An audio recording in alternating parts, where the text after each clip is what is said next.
Hi అండి, నమస్తే. నేను మీ భార్గవి. వెల్కమ్ బ్యాక్ టు అమ్మ చేతి వంట. ఈరోజు వీడియోలో పిజ్జాని జస్ట్ 10 నిమిషాల్లో ఎలా చేసుకోవాలో చూపించబోతున్నాను. జనరల్గా మనం సూపర్ మార్కెట్స్ నుంచి పిజ్జా బేస్ని తెచ్చుకుని క్విక్గా పిజ్జాలు చేసేసుకుంటూ ఉంటాం కదా. సో అలాగే మనం పిజ్జా బేస్ని ఇంట్లోనే ప్రిపేర్ చేసుకుని స్టోర్ చేసుకోవచ్చు. అలా స్టోర్ చేసుకుని ఎప్పుడు కావాలంటే అప్పుడు పిజ్జా బేస్ని తీసేసుకుని చక్కగా చిటికలో పిజ్జాని ప్రిపేర్ చేసేసుకుని సర్వ్ చేసుకోవచ్చు. సో పర్ఫెక్ట్ పిజ్జాని ఎలా చేసుకోవచ్చో చూసేద్దాం పదండి. ఫస్ట్ ఒక మిక్సింగ్ బౌల్ తీసుకుని అందులోకి అరకప్పు దాకా వేడి నీళ్లు వేసుకోవాలి. బాగా మరిగిన నీళ్లు వేసుకోండి. ఇందులోకి ఒక టేబుల్ స్పూన్ దాకా పంచదార వేయండి. పంచదార అంతా కరిగేంత వరకు కూడా స్పూన్తో మిక్స్ చేస్తూ ఉండండి. పంచదార పూర్తిగా కరిగేలోపు ఈ వాటర్ కూడా గోరువెచ్చగా అవుతాయండి. సో అలా గోరువెచ్చగా అయిన తర్వాత మాత్రమే ఇందులోకి 1 టీ స్పూన్ దాకా ఈస్ట్ వేసుకోవాలి. ఇది డ్రై ఈస్ట్ అండి. మనకి ఏ సూపర్ మార్కెట్స్లో అయినా డ్రై ఈస్ట్ దొరుకుతుంది. అలాగే ఆన్లైన్లో కూడా పర్చేస్ చేసుకోవచ్చు. సో ఈస్ట్ వేసేసిన తర్వాత ఒకసారి అంతా కూడా మిక్స్ చేసేసుకుని మూత పెట్టి 10 నుంచి 15 నిమిషాల పాటు పక్కన వదిలేసేయండి. 15 నిమిషాల తర్వాత దీనిపైన ఒక నురగలాగా ఫామ్ అయ్యి ఈస్ట్ యాక్టివ్ అవుతుందన్నమాట. అలా యాక్టివ్ అవ్వలేదు అంటే ఎయిదర్ వాటర్ అనేది గోరువెచ్చగా లేకుండా ఉండొచ్చు, లేదంటే ఈస్ట్ అనేది ఎక్స్పైర్డ్ అయినా అయి ఉండొచ్చు. సో ఈ 2 కేసెస్లో ఈస్ట్ అనేది యాక్టివ్ అవ్వకుండా ఉంటుందండి. అది మీరు ఒకసారి చెక్ చేసుకోండి. తర్వాత ఇందులోకి ఒక జల్లెడని పెట్టుకుని అందులోకి 1.5 కప్పు దాకా మైదా పిండి వేసుకోండి. నెక్స్ట్ ఇందులోకి రుచికి సరిపడా ఉప్పు వేసేసి వీటిని చక్కగా జల్లించేసుకోండి.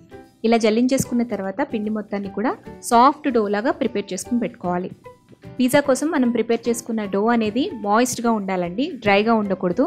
ఇలా పిండిని కలుపుకున్న తర్వాత దీనిపైన 1 టీ స్పూన్ దాకా ఆయిల్ని స్ప్రెడ్ చేసేసి మూత పెట్టి 40 నుంచి 50 నిమిషాల పాటు పక్కన వదిలేసేయండి. 50 మినిట్స్ తర్వాత పిండి అనేది ఇలా డబల్ క్వాంటిటీలో ఉబ్బుతుందనమాట. ఇప్పుడు మళ్ళీ తిరిగి పిండిని ఇంకొకసారి నీట్ చేసుకోండి. ఇప్పుడు లైట్గా పొడి పిండిని చల్లుకుని పిండిని సాగదీస్తూ కలుపుకోవాలి. ఈ వీడియో క్లిప్లో చూపిస్తున్న విధంగా కనీసం 5 లేదా 10 నిమిషాల పాటు బాగా పిండిని కలపాలండి.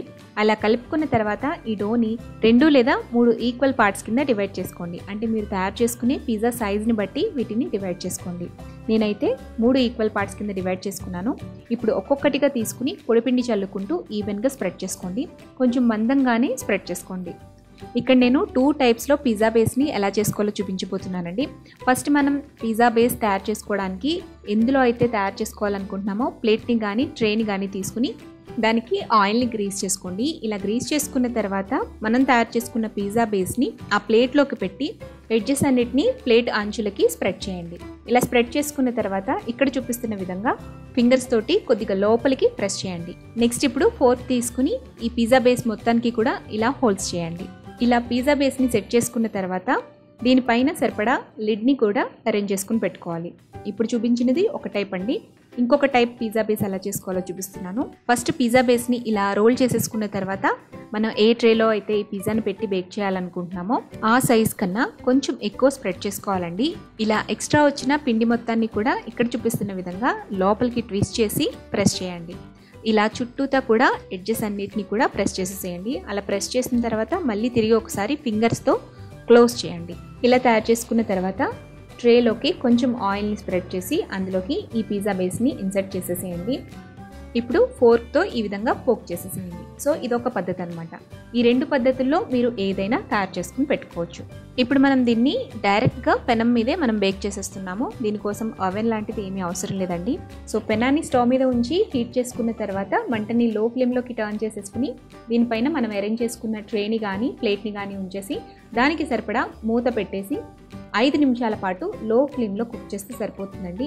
మనకి పిజ్జా బేస్ అడుగు అనేది మాడకూడదు, వైట్ కలర్లోనే ఉండాలి. అలాగే బేస్ అనేది పైకి పొంగాలన్నమాట. ఇలా జస్ట్ 5 to 7 మినిట్స్ పాటు ఉంచేసేయండి. ఆ తర్వాత స్టవ్ ఆఫ్ చేసేసుకుని పక్కకు తీసేసేయండి. సో చూసారా, నేను 2 ట్రేస్ని కూడా పెనం మీదే బేక్ చేశాను. సో 2 కూడా పిజ్జా బేస్లో ఎంత నీట్గా వచ్చాయో చూడండి, పర్ఫెక్ట్గా వచ్చాయి అనమాట. ఇలా తయారు చేసుకున్న పిజ్జా బేసెస్ని కవర్లో ర్యాప్ చేసి ఫ్రిడ్జ్లో స్టోర్ చేసుకోవచ్చు, లేదంటే 8 బాక్స్లో అయినా పెట్టుకుని ఫ్రిడ్జ్లో స్టోర్ చేసుకుంటే ఎప్పుడు మనం పిజ్జా చేసుకోవాలనుకుంటున్నామో అప్పుడు తీసుకుని చక్కగా క్విక్గా చేసేసుకోవచ్చు అనమాట. నేను ఆ పిజ్జా రెసిపీని కూడా ఇప్పుడు మీకు చూపిస్తాను, చూడండి. మనం ఎప్పుడైతే పిజ్జాని చేసుకోవాలనుకుంటున్నామో 15 నిమిషాల ముందు ఫ్రిడ్జ్లోంచి బయటకు తీసేసేయండి. అప్పుడు పిజ్జా బేస్ అనేది కొంచెం సాఫ్ట్ అవుతుంది. ఆ తర్వాత మనం పిజ్జాకి ప్రిపేర్ చేసుకోవచ్చు. పిజ్జా చేసుకునే ముందు ట్రేకి కొంచెం ఆయిల్ని అప్లై చేసేసి అందులో పిజ్జా బేస్ని ఇన్సర్ట్ చేసేసేయండి. ఫస్ట్ పిజ్జా బేస్కి పిజ్జా సాస్ని అప్లై చేసేసేయండి. పిజ్జా సాస్ కనుక లేకపోతే మీరు టమాటా కెచప్ అలాగే రెడ్ చిల్లీ సాస్ రెండింటిని మిక్స్ చేసి కూడా యూస్ చేసుకోవచ్చు. ఇప్పుడు దీనిపైన గ్రేట్ చేసుకున్న చీజ్ని స్ప్రెడ్ చేయండి. తర్వాత మీకు నచ్చిన వెజిటబుల్స్ని పైన సన్నగా కట్ చేసుకుని యాడ్ చేసుకోండి. ఇప్పుడు వీటిపైన కొద్దిగా చిల్లీ ఫ్లేక్స్ అలాగే ఒరిగానోని స్ప్రింకిల్ చేయండి. అలాగే ఎండ్స్ దగ్గర కొద్దిగా ఆయిల్ని అప్లై చేయండి. ఇప్పుడు మనకి పిజ్జా అనేది బేక్ చేసుకోవడానికి రెడీ అయిపోయినట్లే. ఈ ట్రేని మీరు అవెన్లో బేక్ చేసుకోవచ్చు, వితౌట్ అవెన్ బేక్ చేసుకోవచ్చు అండ్ డైరెక్ట్గా పెనం మీద పెట్టి కూడా బేక్ చేసుకోవచ్చు. అవెన్లో బేక్ చేసుకునే వాళ్ళైతే 180 డిగ్రీస్ దగ్గర ఒక 5 మినిట్స్ పాటు బేక్ చేసుకోండి, సరిపోతుంది. అదే మీరు కుక్కర్లో వితౌట్ అవెన్ బేక్ చేసుకోవాలి అనుకుంటే 10 మినిట్స్ పాటు మీడియం ఫ్లేమ్లో బేక్ చేయండి. డైరెక్ట్గా మీరు పెనం మీద కూడా పెట్టుకుని బేక్ చేసుకోవచ్చు. ప్యాన్ మీద బేక్ చేసుకోవాలి అంటే మంటని లో ఫ్లేమ్లో ఉంచి 10 మినిట్స్ పాటు ఎయిర్ టైట్ మూత పెట్టేసి బేక్ చేసుకోండి. ఈజీగా పిజ్జా చిటికలో రెడీ అయిపోతుంది. చాలా ఈజీ కదండి. పిజ్జా బేస్ కనుక తయారు చేసి పెట్టేసుకుంటే ఎప్పుడు కావాలంటే అప్పుడు చాలా ఈజీగా క్విక్గా చేసుకోవచ్చు పిజ్జాని. ఇలా తయారు చేసుకున్న పిజ్జా బేస్ని 15 to 20 డేస్ పాటు ఫ్రిడ్జ్లో స్టోర్ చేసుకోవచ్చండి. ఈస్ట్ లేకుండా, చీజ్ లేకుండా, మైదా లేకుండా, అవెన్తో పని లేకుండా పిజ్జాని ఎలా చేసుకోవచ్చో మన ఛానల్లో ఆల్రెడీ అప్లోడ్ చేసి ఉంచానండి. డిస్క్రిప్షన్ బాక్స్లో లింక్ ఇస్తాను, ఒకసారి చెక్ చేయండి. సో మరి ఈజీగా అయిపోయే ఈ పిజ్జా రెసిపీని మీరు తప్పకుండా ట్రై చేయండి. ట్రై చేశాక మీకు ఎలా వచ్చిందో, మీకు ఎలా కుదిరిందో నాతో షేర్ చేసుకోవడం మర్చిపోవద్దు. ఈ వీడియో కనుక నచ్చినట్లయితే లైక్ చేయండి, మీ ఫ్రెండ్స్కి రిలేటివ్స్కి ఫార్వర్డ్ చేయండి. మరిన్ని టేస్టీ సింపుల్ క్విక్ రెసిపీస్ కోసం అమ్మ చేతి వంట ఛానల్ని సబ్స్క్రైబ్ చేసుకోండి.